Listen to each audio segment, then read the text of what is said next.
आज आपण पावभाजी बनवणार आहोत।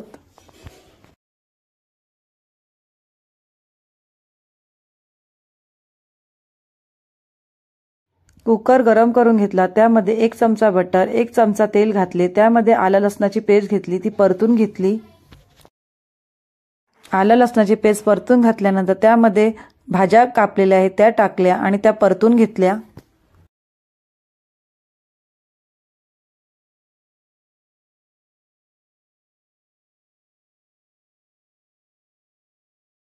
भाज्या परतून झाल्यानंतर त्यामध्ये 2 ग्लास गरम पाणी टाकले।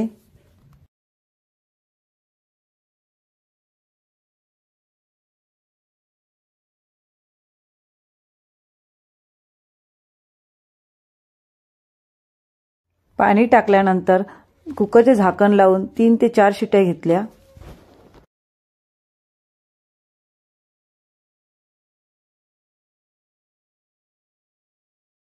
चार शिट्या घेतल्यानंतर कुकरचे झाकण काढले आणि गरम असतानाच स्मॅश करून घेतले।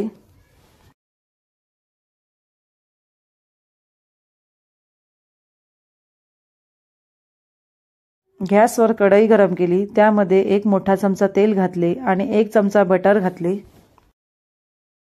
तेल बटर गरम झाल्यावर त्यामध्ये अर्धा चमचा हिंग, 5 ते 6 कढीपत्त्याची पाने, आलं लसणाची पेस्ट, कांदा, 1 चमचा मीठ, 1 चमचा मिरची पावडर घालून ते सर्व परतून घेतले।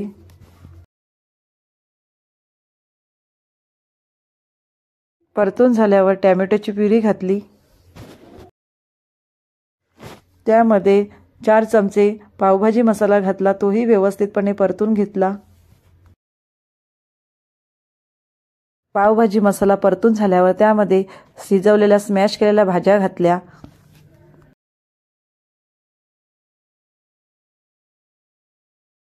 पावभाजी शिजल्यानंतर त्यामध्ये 1 चमचा बटर आणि कोथिंबीर घातली।